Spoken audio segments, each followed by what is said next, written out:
Aqui na tela inicial do aplicativo Mercado Pago, eu vou te mostrar de forma bem rápida como você faz para visualizar os seus dados bancários, tá? Então, o número aí da sua conta, da sua agência também.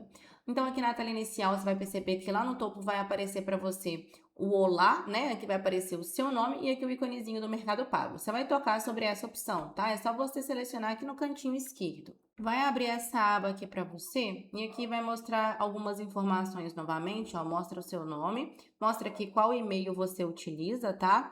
E aqui o que você vai fazer é tocar novamente sobre essas informações aqui. Então é só você selecionar aqui onde está aparecendo o seu nome. Abre esta tela aqui agora, tá? Eu só arrastei um pouquinho para baixo e aqui você vai tocar na opção Chave, Pix e Dados Bancários, tá? É bem simples de achar aqui, ó, tem até o iconezinho de uma chavinha.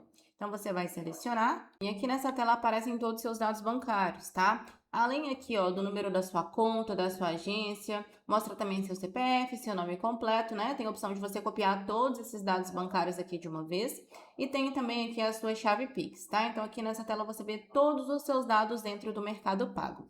Se esse vídeo te ajudou, deixa seu like, se inscreve no canal, te vejo no próximo vídeo.